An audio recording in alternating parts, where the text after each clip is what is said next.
And welcome back to another episode of Tiger Talk with the 1400 Club. It's the Corey C. Got the crew with me, not the whole crew. We're gonna just give y'all a little bit at a time. Ken and Zoe, what up, fellas? What up, D? Corey C? What up, Zoe? What's up, family? What's going on, What Tiger up, Nation? Corsi? What up, Ken? What up, the I Love family? Yes, sir. Yes, sir. Yes, sir. It's been a minute. It's been a minute since we came together, so had to come together, give the people what they want. Man, there's so much going on with JSU, just athletics in general, but definitely with football, man, it's the gift that keeps on giving. Every day is something new. We can really just put a number of topics in the hat and stick our hand in there and pick out a topic, and we can go for hours on that topic. But one Right. thing we got to talk about. It's a holiday, national holiday, signing day just passed by. We haven't come together to talk about it. So impressive class that this staff has put together. So let's talk about it, fellas. Signing day. Actually, the signing period, because we had two signing days since we last spoke. So let's talk about it. I mean, I think the new coach with the new staff, man. I mean, hit the proverbial ball at the park, and I mean that's not even really saying this, not giving this proper due. I mean, you look at over the course of how much has changed, on the landscape of Jackson State football with the departure of the previous coach and the magnitude of how much of a lightning rod he was, and not much was expected of Jackson State, and for us to actually pretty much stand pat with the same theme and the expectation that was done previously, to stand pat with that, knowing that we have literally, if not, you know, The best. best signing class in all of FCS, and we're able Mhm. to maintain that, man, that speaks volumes. And man, we got a lot of surprises. We really, really we changed the game with this class. Just touch on that real quick. It really depends on what recruiting service you look at. But I know we are tied with Campbell per some services, some sites, as far as the number one class in FCS. But I say that we're number one because, as you guys know, when we have a four-star who commits to Jackson State, a lot of times that rating somehow mysteriously drops down to three. So if we were to give those guys their true rating, I think we'd be number one outright. Facts. Yeah, I thought it was super impressive given the fact that Coach TC Taylor had to put together his staff and still try to recruit on the go. We played the last game of the HBCU season, being in the Celebration Bowl, and then he was announced head coach the week of the Celebration Bowl. So when you factor that in, that just amplifies just how great of a job that he and his staff has done. When you look at us signing over 35 players in this entire recruiting cycle, and he addressed every need. And then you're talking about a ton of players hitting the transfer portal.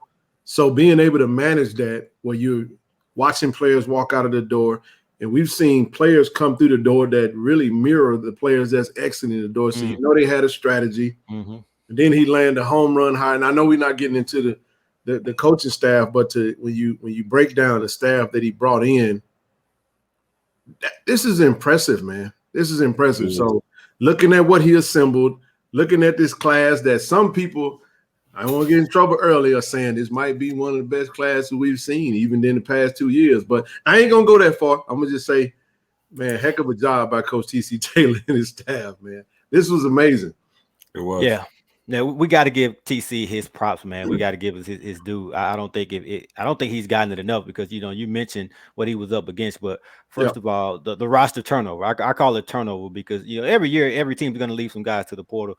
But because of our circumstances, I think we lost a lot of more guys to the portal than the average team and a higher caliber of guys. Because typically you lose guys to the portal because they aren't playing.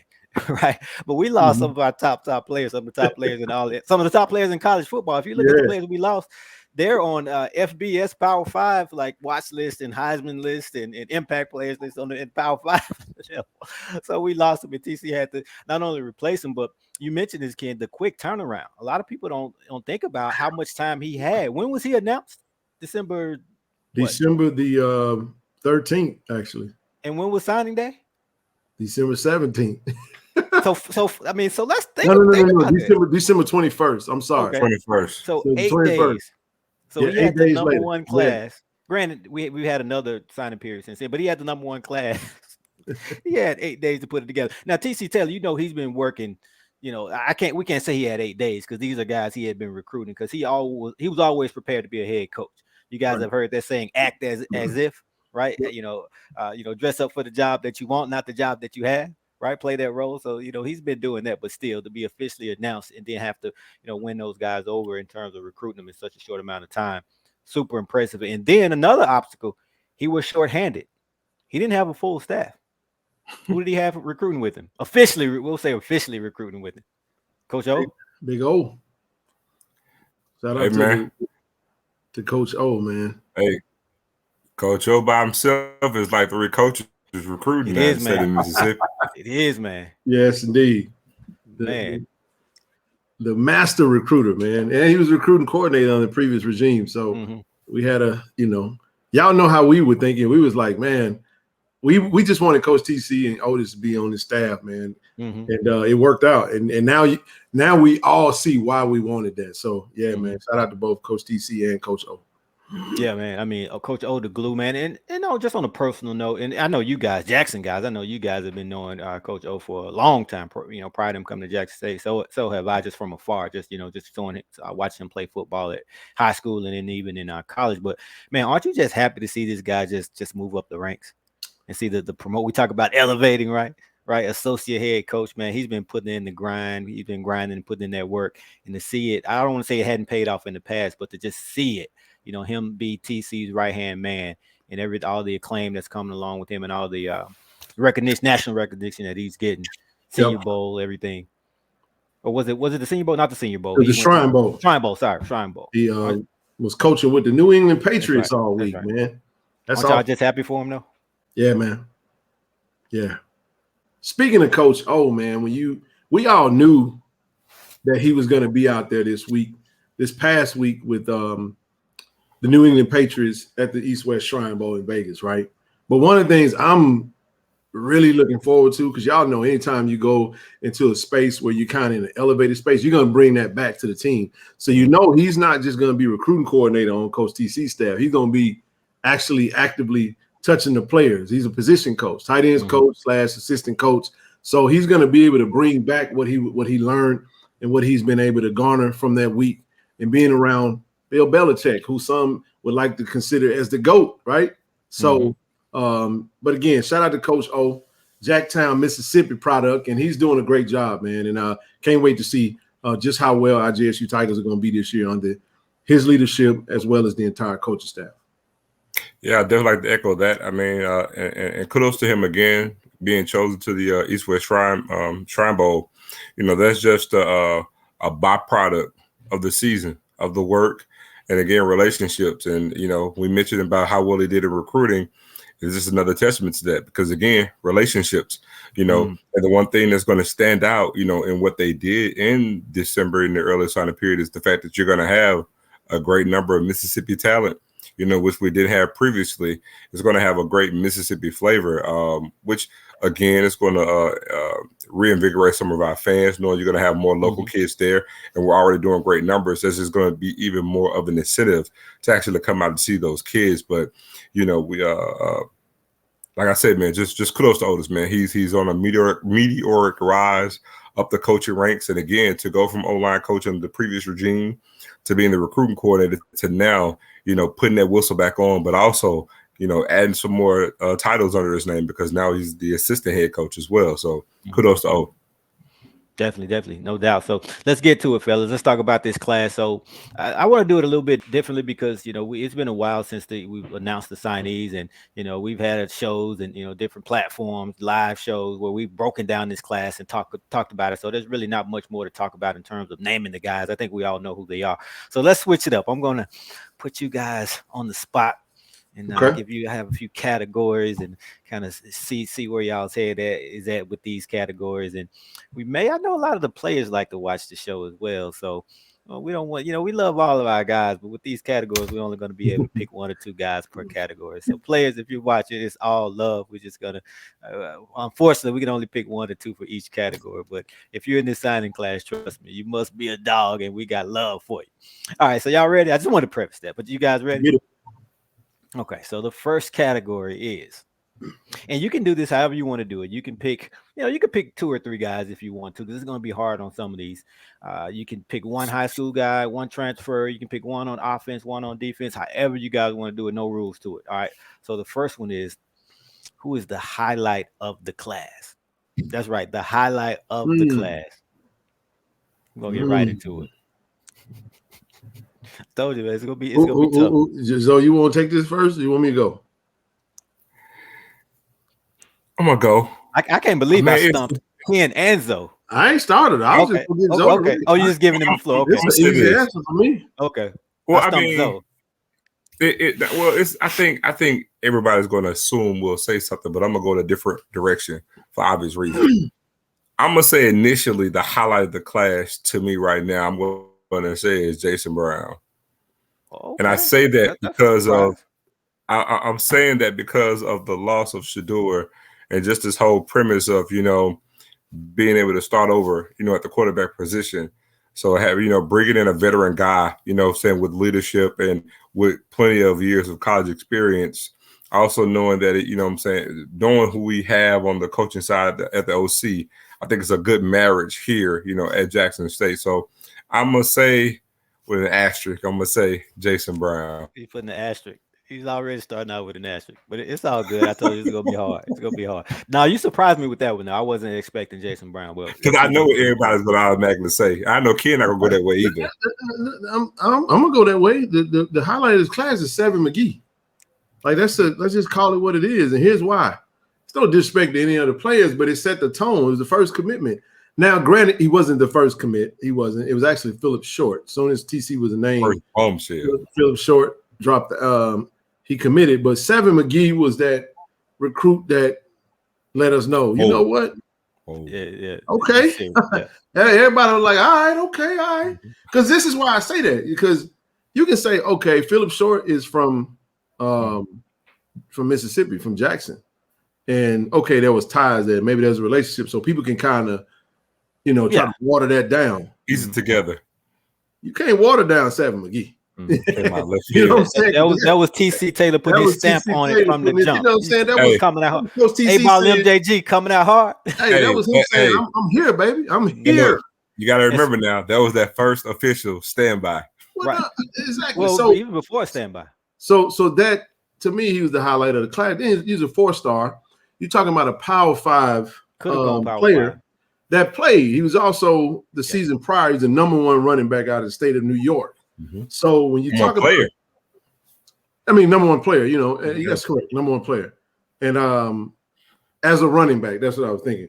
And then he commits to Oregon. You don't get to Oregon without being a top-notch player, right? So to have it opened up, the door for a lot of questions. Like, man, coach, how did you build a relationship? You want to hear more about that because this is intriguing. Because it's like, wait a minute, you get a Philip Short and then a Seven McGee. Mm-hmm. Man, we finna be in for a ride. And as we can see, that's what we saw throughout the rest of this signing class. So I say the most, instrumental recruit was Seven McGee, because it really set the tone for what we went on to see. And another key thing about that was the timing of it, because that was a time where let's be honest, we were all waiting to see, okay, all right, TC got the job, but man, let's see what is he going to do from a recruiting standpoint. We knew what he could do, right? Yeah. We still wanted to see it, but the outsiders, okay, they lost Deion Sanders, so their recruiting is going to go back down. It's going to go back to where it used to be. So you're talking about, out of the gate, just knocking it out of the park from day one and putting everyone on notice. I don't think it could have come at a better time, right out of the gate. Definitely.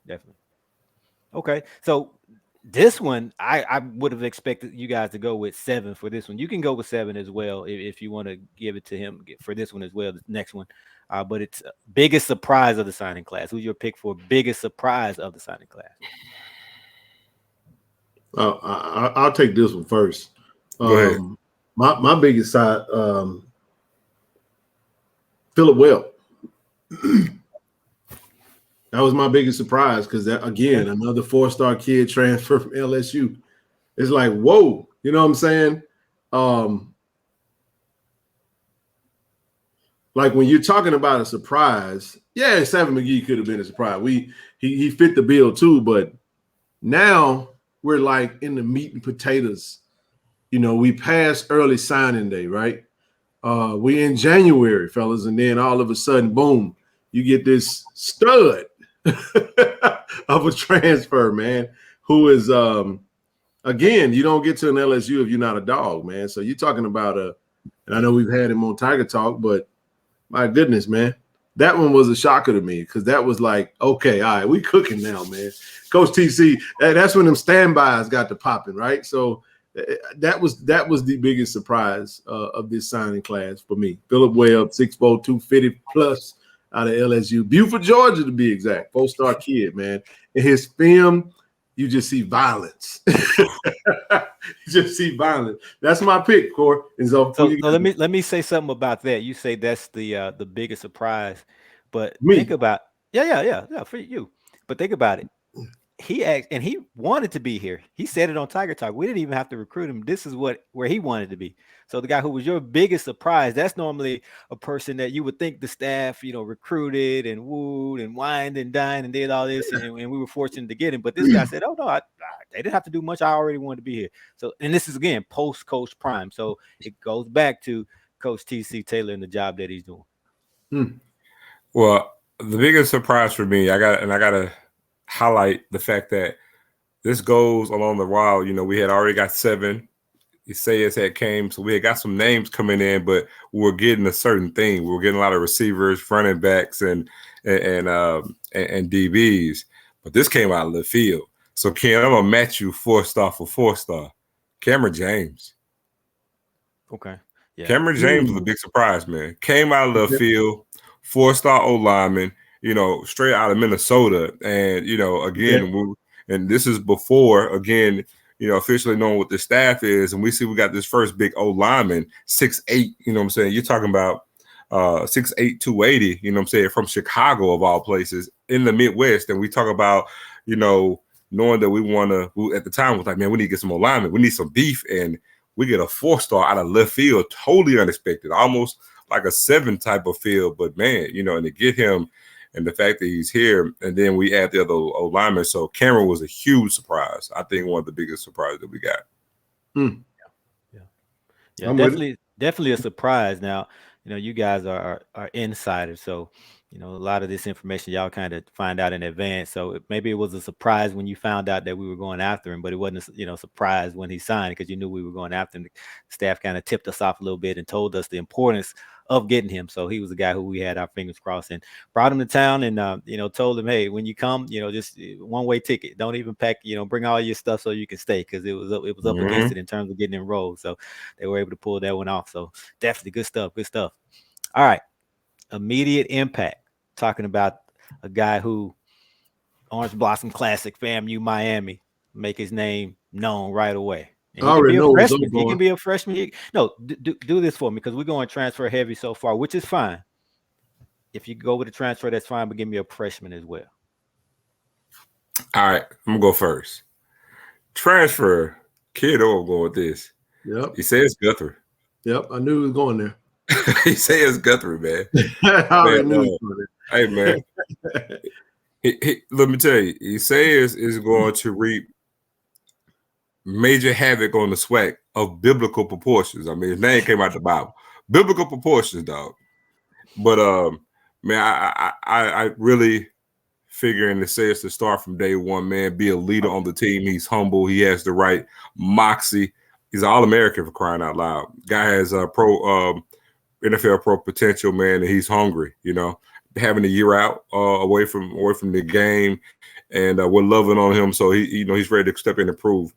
But man, from the high school ranks, oh man, immediate. I'm gonna say Tristan Sion. Ooh, I'm gonna say Tristan Sion. What kind of? I'm gonna say Tristan Sion, because we gotta bring up the point that guys, for an FCS program, we have quite a few freshmen that early enrolled as freshmen that's enrolled on campus. And Tristan, again, high level, has the measurables, man, 6'2", 180 pounds, in the workout program right now under Coach Beef. And man, bonding with the teammates, gonna be getting that work in the spring, going against the likes of a Malachi Wyman and all those great receivers that we have. So he's kind of got to jump on some of the other guys, man. So I look for him to, probably get some immediate playing time. Cool. I'm gonna go with DeAndre Towns Blue. offensive lineman. Wow, I wasn't expecting that one. Lackawanna College. Wow, He's gonna start, in my opinion. I got him projected to start on the offensive line. I mean, we lost 3 starters, man, to the transfer portal. So I expect him to come in and make an immediate impact because I think the success of the team is going to be centered around this off O-line and D-line. So DeAndre Towns Blue, I mean, when you look at his film, my goodness, man, the kid is in the way TC spoke about him, you could tell that this kid came in heavily desired by J.O., Coach J.O., right? Mm-hmm. You know, we got a big O and a J.O., right? So, but I think DeAndre Towns Blue, another Lackawanna Community College transfer. Shout out to Nugget and Norman. But if I had to go to the high school ranks, I'm gonna say Nareek Sharp, cornerback, immediate impact. Because from a DB standpoint, we bring back 2 players who started half the season, and that's Jalen Hughes and K5 Kevrick Wiggins. But with the transfers that exited, and Nugget leaving to go to the draft, Isaiah Bolden leaving to go to the draft, that opened up a position to where I think you're going to see everybody that committed from a high school and transfer standpoint at DB is probably going to see some field or either have an opportunity to play. And I think Nareek Sharp is that he's a rangy kid that's got great technique. I think he can come in and be a day one starter, honestly, whether it be the nickel or whether it be, you know, I think he has that great of a skill set. When you go and look at the schools that we were in competition with. Now I had one Georgia other name, Tech, Mississippi State, Michigan State. I did have one other name, and I won't say it, but I just feel like the depth in front of him is going to be an uphill battle. But I could have easily went Stanley Cooks at D-line. But I think that D-line in the interior where he's going to play is going to be loaded with the returnees. You know what I'm saying? With the Devontae Davis, True Thompson, Jeremiah Williams, and the list goes on and on and on and on, right? So I just think the DB position is really going to be the greatest opportunity for anybody who steps up to get on the field. And I think Nareek Sharp is going to be that kid to do so. So I was expecting Nareek Sharp to be one of y'all's picks for a surprise, because that surprised me. You're talking about just coming out of left field, and you know they only started recruiting him recently, so they were behind the 8 ball in terms of recruiting him. And a guy who had true Power 5 offers. It wasn't a situation where Power 5 schools were interested, but they had him as a Plan B, Plan C. No, he's the guy who he picked the J hat over the Mississippi State Bulldogs, over Georgia Tech, over Michigan State, over Colorado State. So again, man, I hate to keep harping on it, but this goes all the way back to TC Taylor. Because some of these kids, and not to take anything away from the Tristan Sion or Noah Bouye or any of the Isaiah Spencer, Isaiah Kendall, not to take anything away from those signings. And I say that because those are guys who we started recruiting with the previous staff. So they got to visit and see the hype. So I don't want to say it was easier to keep them, but we already had a relationship with them, right? Prior, right, with the previous staff. But the recruiter guy that we hadn't talked to under that previous staff, competing against Power 5 teams, and to come in at the 12th hour and get him, hey, what can you say? It's a good point. What can you say? Down. All right. So let's stir it up a little bit. Make it a little bit harder for you. You can only pick one. Expect going forward, we expect to have players drafted every single year.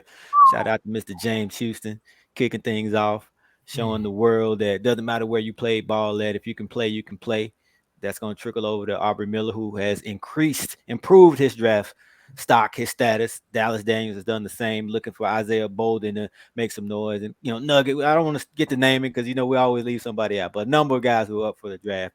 If you look at the team, you know, guys, underclassmen, next year as well, we expect there to be a consistent pipeline of players getting drafted to the NFL. So along those lines, take this recruiting class. Give me one name. If you could pick one guy, your NFL draft pick out of this draft class, who you got? I think me and Ken both probably going to agree on this one. I'm going to go DeAndre Towns Blue. I think Ken will agree with me on that one. Let's see how well you know Ken. Is that your pick too, Ken, before you expound on it, though? No, I agree with him, but that's not my pick. Okay. All right, I got you. So he agrees with you, but you only pick one. All right, that's cool. Go ahead, Zoe. Talk to me. Why? Like why? I mean, dude. I mean, first off, he has the measurables. But we're talking about an NFL prototypical left tackle with a mean streak and a propensity to like throw people. Seriously. To throw defensive ends on a consistent basis. And I just think, man, with the way that we're going to play this year, we're going to be a very physical team that's going to work to his asset. And I think he's going to have an abundance of good film to go with those measurables. And again, we're highlighted because we got tons of scouts coming because we do have the roster from all the other positions. They're coming. And so to sit here and see that guy and watch him be physical and do what he does, because you see him, he got the look alongside some other O-linemen that we have. And they're going to have the offense that's going to make them shine. I think more so than the quarterback and the running back and the receivers. I think the offense that we're going to run is really going to highlight the O-line. I really do. And so with that being said, it's going to give him a great alleyway to showcase what we can do to get to the NFL. Okay. I'm going to go a different way. Now, granted, this young man is going to have to stay at Jackson State his entire tenure, but looking at the position, looking at his measurable, looking at just his DNA, I'm going to go with Braxton Barney out of Madison Central High School, and here's why. Good pick. 6'4", 230. He is related to Lim Barney, so he has that Hall of Fame DNA. And here's the main reason. I had an opportunity to sit down with him right here on Tiger Talk and talk to him. He wants to be the best defensive end in the world. And I think like he has that mentality that's my destiny to be the greatest defensive end that ever play the game. And I'm telling you, when a part of it is you got to want it. You got to want to get to that next level. You got to believe that you can, and you got to be willing to put the work in. And I think that he has it. He has a motor. Now, granted, you're talking about a 6'4", 18-year-old, man. That's 230 with the potential to grow another inch or two. You know, looking at the positions that HBCU players are. Now, you can go DB, but we can only make one pick. I could have named 7, 8 kids out this signing class that I could have went with. Since you only said we can do one, I'm going to stick with the defensive end position. When you have good size, good motor, and you look at what James Houston is doing, you look at the defense. So this is what I'm saying. When you look at the draft picks that went last year, just as a slide rule, it was 3 defensive players and 1 offensive lineman. Then you look at who played, who made an impact. It was the 3 defensive players. Not saying that Jatari Carter didn't make an impact, but when you looked at the NFL this past season, I think that's going to permeate. Then you look at the 2 HBCU players that shined in the Senior Bowl. It's usually the defense. So a lot of times we get opportunities. Hopefully that changes where we're not limited, but that's my pick. And I just believe that he very well could be that. And he related to one of our 4 Hall of Famers, Lim Barney. So how dope is that? Yeah, that's huge, man. Okay, so with those are guys who, you just know right away these guys have the potential to be special and go on to the NFL. Obviously, well, one thing about Barney, believe it or not, he doesn't have a star rating, which is weird. I don't know what's up with that, but that's a 3. I mean, just looking at the film, that's at least a 3-star kid. So I don't know what's up. But the one thing I look at more so than the stars, I look at the offers. Right, he had the offers. Some other offers, some other places where he could have gone to let you know he's a highly regarded talent. But some players, you come in, obviously you have to develop them to become the player that you hope that they can become. You guys remember a guy by the name of Sylvester Morris? Yep. First round NFL draft pick. Well, fun fact, you diehard fans will know this, but fun fact, he wasn't highly regarded, highly touted. He didn't have any offers. We were his only offer. Senior year, he caught 13 passes, 1 touchdown. Right? There was one of the coaches saw him, like what he saw the raw potential, and told him if he could run a 4.5, he'd offer him a scholarship. So that's one thing he always had with speed. So he said he ran his butt off. He got that scholarship, and just a guy. We call in our group chat, we call him Jags. Just a guy. We'll sign a guy, and he's a Jag. He's just a guy. So Sylvester Morris, he was just a guy, right? But obviously, 4 years later, he turned into a first round NFL draft pick. So who's your pick on this team? I'm not saying he's a jag. Don't get me wrong, but who's your guy who he's not going to be that impact guy right away? He's going to take some development. He may have to redshirt and ultimately reach his full potential. But who's that guy that most people probably wouldn't call an NFL draft pick? But if you look 3-4 years down the line, he'll be that Sylvester Morris. Maybe not a first round draft pick, but he'll be a guy who ultimately turns into an NFL draft pick that we're not expecting. I would say Jason Ward. Okay. Wow. At what position? At what position? That's my point. That's why I was actually going to say that, because right now, we list him as a tight end, but he's actually playing linebacker. And just like to echo what you just stated earlier, 2-star athlete, but you got to remember, look at the offers. The guy has some really, really, really good offers. And remember, he really started to buzz during this previous summer. During the camps, his name just started bubbling. That's when those offers started going crazy. And Jace had a good year for a good McEachern program. And so, you figure, again, he's 6'3", 220. I mean, that screams linebacker to me. And so we have to get him on campus to see where he's going to be, because, say we may play him some at tight end. But, again, I think we're going to have – one thing we got to remember, too, is that we have, with all this good raw clay, we got to remember, man, we have an NFL D-line coach on staff with NFL connections, to even mention like the Braxton Barnett thing as well. Got a guy that can mold some good clay. And so I just really feel like with some time to groom, because Jace is still growing as well. So just some time to see what he could do. Even, may even be another switch to a different position. Who knows? But the guy definitely has some talent. I'm going to keep it in the family. Ahmad Miller. Oh, good pick. Same thing. He's a running back. I know he's a running back right now. I mean, you talking 6 feet. What is he? Let's see. What's Ahmad Miller? 210? Yeah, 215. Hey, man. You talking 6 feet, 6'1". He's an athlete, man. I mean, play safety, play running back. But like Zoe and I were talking, I don't expect him to necessarily be so quick to change positions. Definitely can see him developing, but even if he did, I just think that the work ethic, the DNA, I mean, he has a brother that will get drafted this year, I believe, and having him come in and just, hey, man, I think Ahmad Miller, I think he got it. Usually the younger brother can kind of follow the older. I had another name in mind, but throw it out there. That's a good choice, though. You can throw it out there. Well, the other name that I had in mind was and are we sticking from this was high schoolers or just anybody? It's up to you. Well, the other name I had, were you talking about someone that could fall under the radar and develop? Late bloomer, yeah. Noah Ballou. Okay. And the reason why I say that is because Noah Ballou's sitting right at almost 6'3".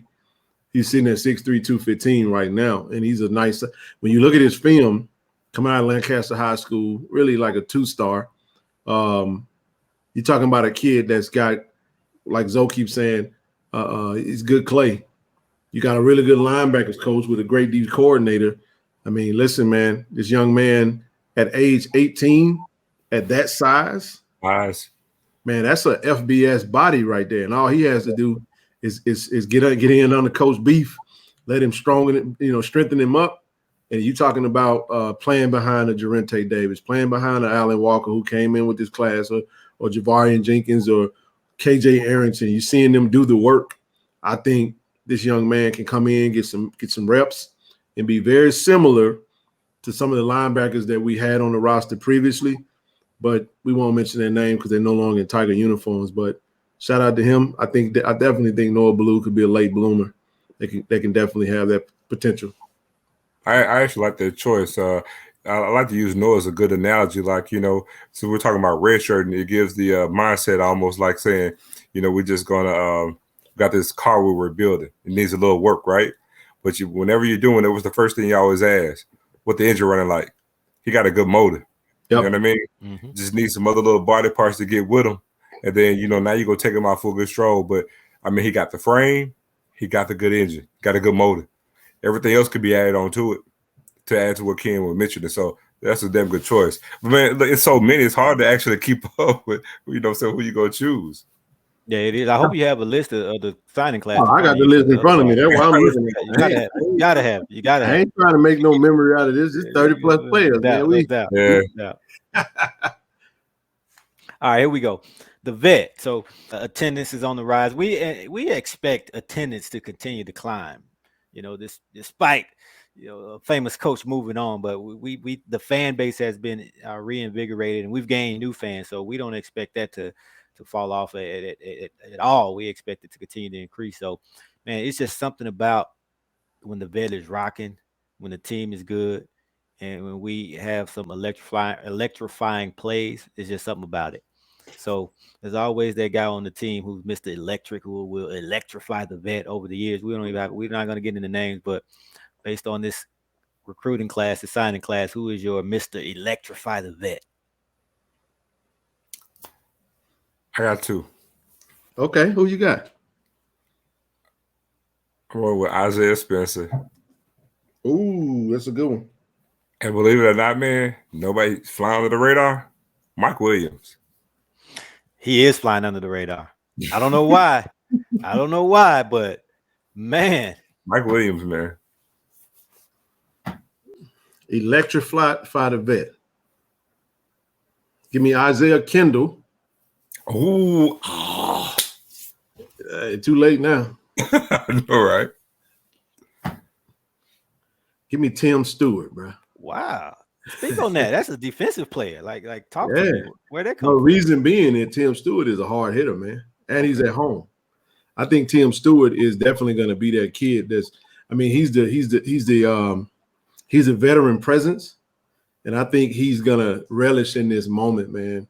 Like, this is his time. He's at home. I think he's going to really, like, from a defensive standpoint, like, be the motor, that the engine of the defense, the voice. You see what I'm saying? Yeah. And I can see him really, like, getting the crowd worked up, man. Yeah. Because he plays so hard, man. He play hard. Who plays harder than Tim Stewart if we just had to just pick somebody right now?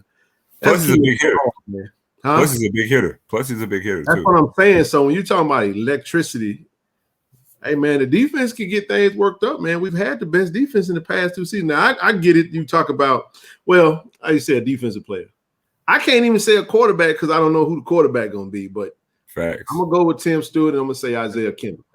Well, I can speak on personal experience. Y'all gotta let me have this moment because Zoe, you never miss an opportunity to throw out a Callaway reference. Ken, Madison Central Mary, you never miss an opportunity. So this is my opportunity to talk some Hazelhurst High School Indians football. Yeah, 3A, but we get it done. So it's a great pick because I have witnessed this man electrify our stadium on Friday night over and over and over. So I'm with you. Shout out to my boy. And guess what? We're bringing the whole town. We don't have that many people.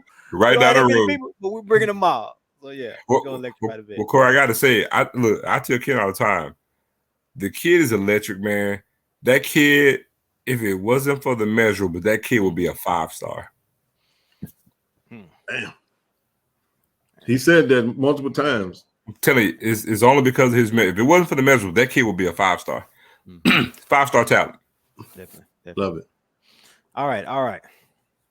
Fan favorite on social media. Who's that guy who you always look for his tweets, his Instagram posts? Fan favorite. Keeps the fans engaged, always engaged. That's easy. That's easy for me. I'm going to steal your thunder, Zoe. I'm going, he says Guthrie, man. You know what I'm saying? Now there's another name that you can choose, but you know what? Who you got? I'm gonna go with this class version of Jensen Riley. Who is that? Tristan Simon. I knew he was gonna do it. That's why I said I knew where he was going. When I said, but for real though, like Isaias and Tristan are like those are the two. Those are the two, without question. When it comes to social media engagement, without question. Yeah, definitely. All right, we brought on. We gave Coach TC and Coach Odell props as far as recruiting, but we brought on some new coaches as well, pretty much overhauling the coaching staff, and they're really getting it done on the recruiting trail. I encourage you guys to, not you guys, but the listeners, because I know you two already know, but what they're doing as far as this 2024 class. And I'd hate to be the guy who continue to bring up Coach Prime's name. I know how some people feel about that, but it is what it is.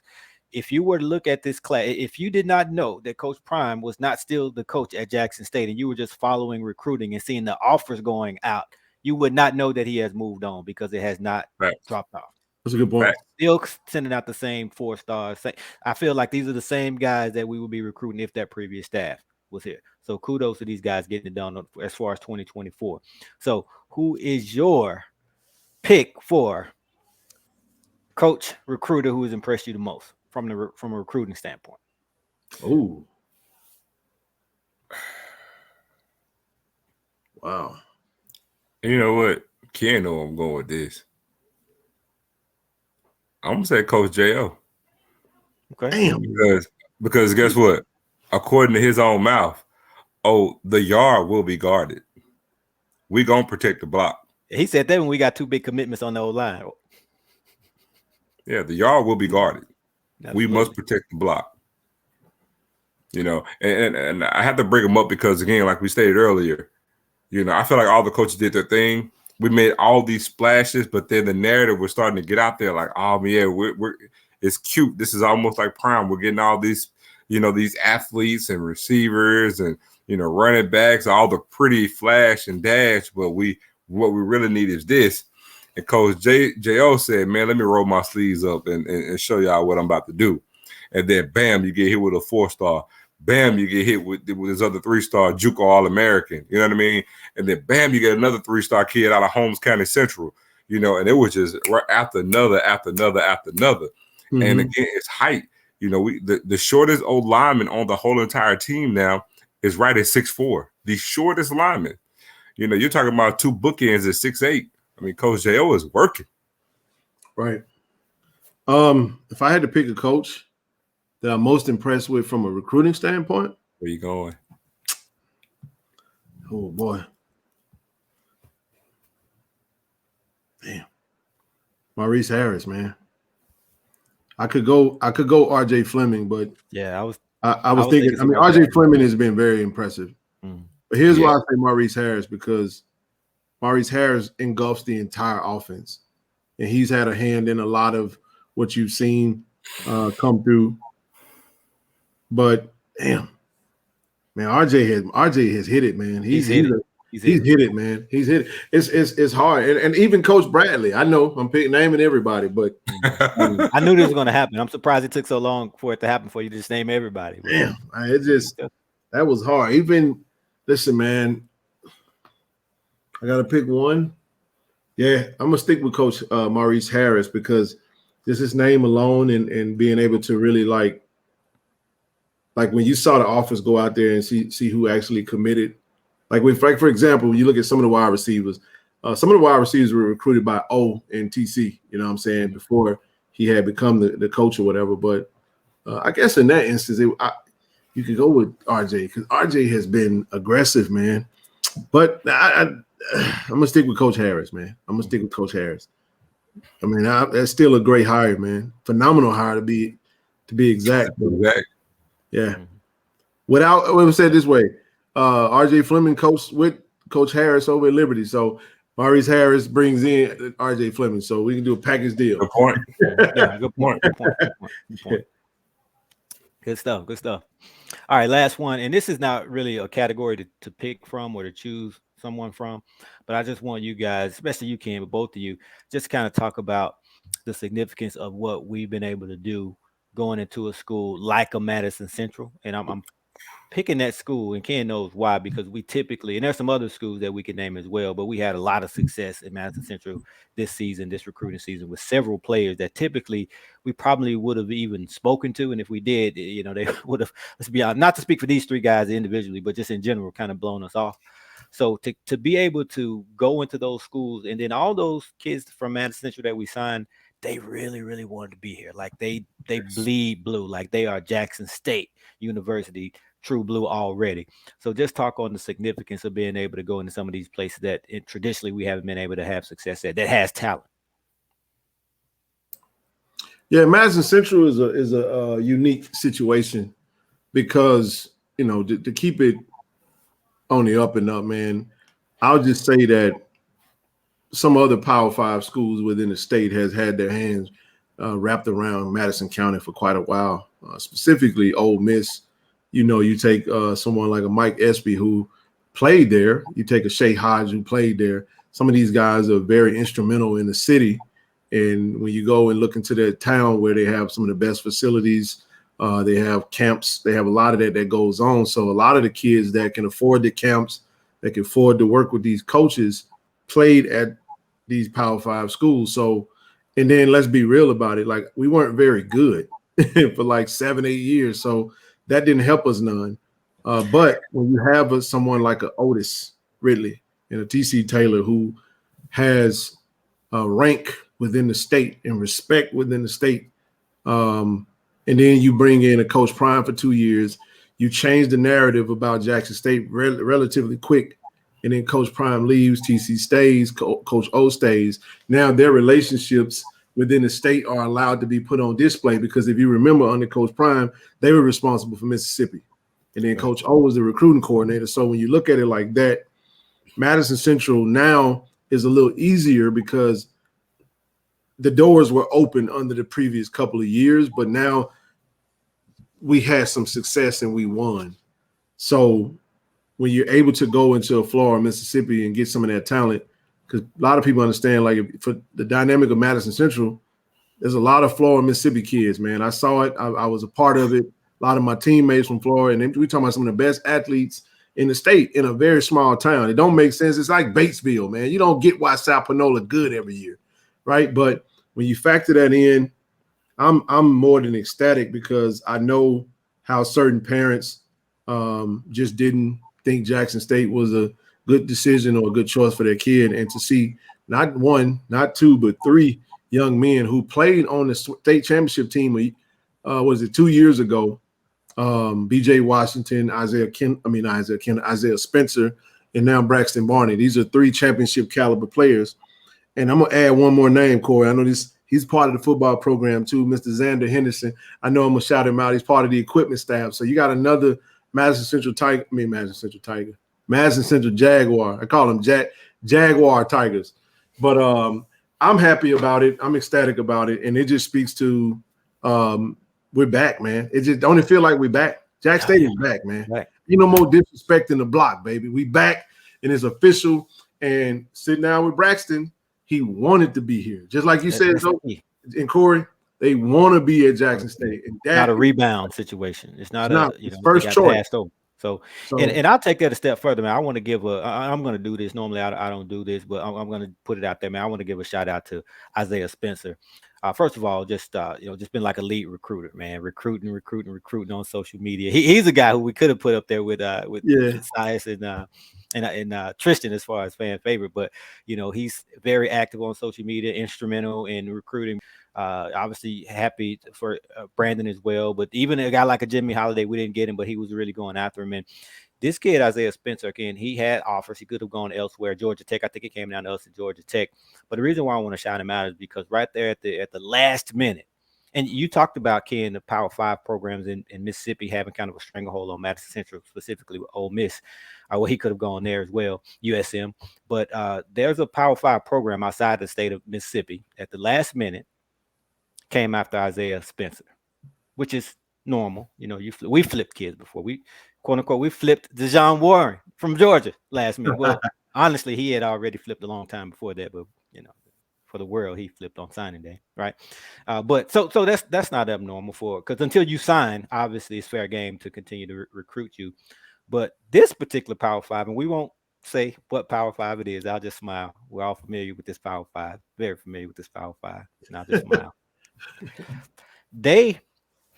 I'll say the one particular coach talked negatively about Jackson State to this kid, said some negative things, right? Worst decision ever if you go there, right? Things like that. So, but he didn't let it faze him.